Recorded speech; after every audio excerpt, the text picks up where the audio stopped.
संवाद उपनिषद श्रृंखला में आज का विषय समूह संवाद मीडिया संप्रेषण भाग 34।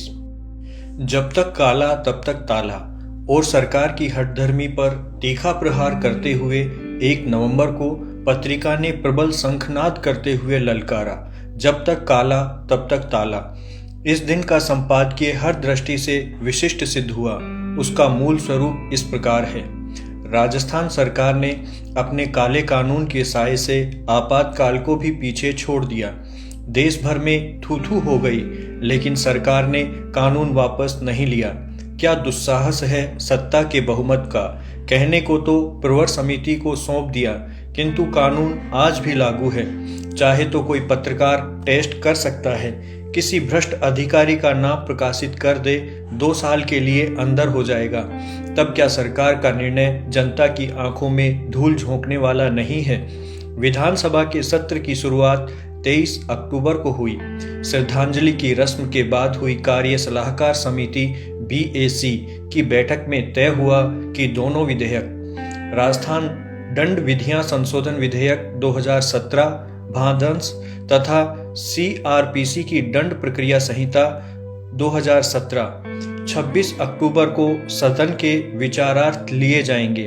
अगले दिन 24 अक्टूबर को ही सत्र शुरू होने पर पहले प्रश्नकाल, फिर शून्यकाल तथा बाद में विधायी कार्य का क्रम होना था।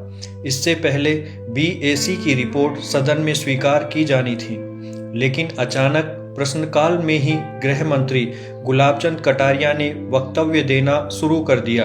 नियम यह है कि पहले विधेयक का परिचय दिया जाए, फिर उसे विचारार्थ रखा जाए, उस पर बहस हो, उसके बाद ही कमेटी को सौंपा जाए। किंतु प्रश्नकाल में ही हंगामे के बीच ध्वनि मत से प्रस्ताव पास करके विधेयक प्रवर समिति को सौंप दिया गया। यहाँ नियमानुसार कोई भी विधायक इस विधेयक को निरस्त करने के लिए परिनियत संकल्प लगा सकता है, जो कि भाजपा विधायक घनश्याम तिवारी लगा चुके थे और आसन द्वारा स्वीकृत भी हो चुका था। उसे भी दरकिनार कर दिया गया। विधेयक 26 के बजाय 24 अक्टूबर को ही प्रवर समिति को दे दिया गया। सारी परंपराएं ध्वस्त कर दी गई। कानून का मजाक देखिए। विधानसभा में दोनों अध्यादेश एक साथ रखे गए। नियम यह भी है कि एक ही केंद्रीय कानून में राज्य संशोधन कर सकता है, तो 2 अध्यादेश एक साथ नहीं आ सकते। एक के पास होने पर ही दूसरा आ सकता है। ऐसी पूर्व के विधानसभा अध्यक्षों की व्यवस्थाएं हैं। एक विधेयक जब कानून बन जाए तब दूसरे की बात आगे बढ़ती है। यहाँ दोनों विधेयकों को एक साथ पटल पर रख दिया गया। यहाँ भी माननीय कटारिया जी अति उत्साह में पहले दूसरे विधेयक दंड प्रक्रिया संहिता 2017 की घोषणा कर गए। वो प्रवर समिति को चला गया। अब दूसरा कैसे जाए। तब सदन को 2 घंटे स्थगित करना पड़ा। फिर उसके साथ पहले घोषित बिल भी 26 अक्टूबर के बजाय 25 अक्टूबर को ही समिति के हवाले कर दिया गया, बिना किसी चर्चा के, बिना बहस के। देखो तो कानून भी काला, पास भी नियमों व परंपराओं की अवहेलना करते हुए किया गया और जनता को जताया ऐसे मानो कानून सदा के लिए ठंडे बस्ते में आ गया। ऐसा हुआ नहीं। नींद की गोलियां बस दे रखी हैं। जागते ही दुलत्ती झाड़ने लगेगा और लोकतंत्र में अभिव्यक्ति की स्वतंत्रता की हत्या हो जाएगी। कानून क्या रास्ता लेगा, यह समय के गर्भ में है। आज तो वहां भी कई प्रश्न चिन्ह लगते हैं। जब एक राज्य सरकार सर्वोच्च न्यायालय के फैसले को जेब में रखकर अपने भ्रष्ट सपूतों की रक्षा के लिए कानून बनाती है, तब चर्चा कानून की पहले होनी चाहिए अथवा अवमानना की। जब तक तारीखें पड़ती रहेंगी, अध्यादेश तो कंठ पकड़ेगा ही। क्या उपाय है इस बला से पिंड छुड़ाने का। राजस्थान पत्रिका राजस्थान का समाचार पत्र है। सरकार ने तो हमारे चेहरे पर कालिख पोतने में कसर नहीं छोड़ी। क्या जनता मन मारकर इस काले कानून को पी जाए। क्या हिटलर शाही को लोकतंत्र पर हावी हो जाने दे। अभी चुनाव दूर हैं, पूरा 1 साल है, लंबी अवधि है, बहुत कुछ नुकसान हो सकता है। राजस्थान पत्रिका ऐसा बीज है जिसके फल जनता को ही समर्पित हैं। अतः हमारे संपादकीय मंडल की सलाह को स्वीकार करते हुए निदेशक मंडल ने यह निर्णय लिया है कि जब तक मुख्यमंत्री श्रीमती वसुंधरा राजे इस काले कानून को वापस नहीं ले लेती, तब तक राजस्थान पत्रिका उनके एवं उनसे संबंधित समाचारों का प्रकाशन नहीं करेगा। यह लोकतंत्र की, अभिव्यक्ति की, जनता के मत की आन बान शान का प्रश्न है। आशा करता हूं कि जनता का आशीर्वाद सदैव की भांति बना रहेगा। जय भारत, जय लोकतंत्र। पत्रिका की जीत। सरकार ने काले कानून वाले विधेयकों को प्रवर समिति के पास विचार हेतु भेजने का नाटक किया, किंतु जब चारों ओर से विरोध का दबाव बढ़ा, पत्रिका की मुहिम ने जन आंदोलन का रूप ले लिया, तो सरकार को वह कानून वापस लेना पड़ा। चारों ओर से जो उत्साहवर्धक खुशी के संवाद मिले, उन्हें पत्रिका ने यह लोकतंत्र की जीत, जनता व कलम की ताकत का फल शीर्षक के अनागत हूबहू प्रकाशित किए। एक स्वर में सभी ने कहा, यह जनता और पत्रिका की जीत है। पत्रिका को बधाइयों पर बधाइयां मिली। कुछ एक प्रभावी संवाद इस प्रकार थे।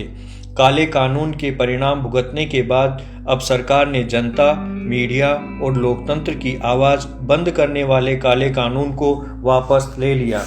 काले कानून की समाप्ति प्रजातंत्र और जनमानस की जीत है। राजस्थान पत्रिका ने काले कानून के खिलाफ निरंतर मुहिम चलाई। इससे लोगों में जागरूकता आई, करोड़ों लोग साथ में जुड़े। इसके लिए पत्रिका को साधुवाद। आखिर घुटने टेकने पड़े और काला कानून वापस लेना पड़ा। जो लोग यह कह रहे थे कि यह कानून है ही नहीं, आज उनको स्वयं के यथार्थ का पता लग गया कि वो कहाँ खड़े हैं। पत्रिका को विशेष धन्यवाद देना चाहता हूँ। पत्रिका को बधाई।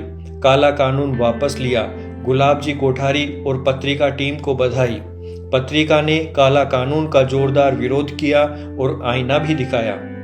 काला कानून समाप्त कराने के लिए राजस्थान पत्रिका ने जनता के लिए लड़ाई लड़ी। पत्रिका ने लोकतंत्र में चौथे स्तंभ के रूप में दृढ़ता से भूमिका निभाई। यह पत्रिका और जनता दोनों की जीत है। जनता की आवाज के सामने सरकार को झुकना पड़ा। राजस्थान पत्रिका ने इस मुद्दे पर जनता का साथ दिया। इसके लिए वे धन्यवाद का पात्र है। एक अखबार होने के नाते राजस्थान पत्रिका ने सामाजिक दायित्व निभाया। इसका हर वर्ग तारीफ कर रहा है।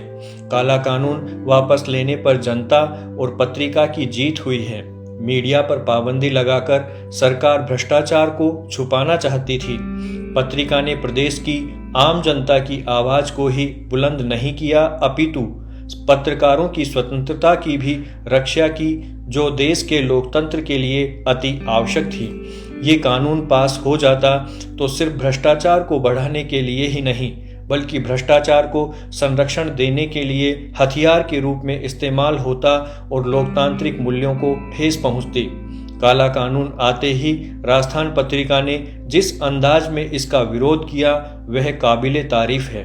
पत्रिका की खबरों के बाद ही सरकार काला कानून वापस लेने पर मजबूर हुई है। 20 फरवरी 2018 को सत्यमेव जयते संपादकीय की सौम्य और संजीदा ध्वनि भी पत्रिका के गुरु गंभीर चिंतन की एक सटीक वानगी है।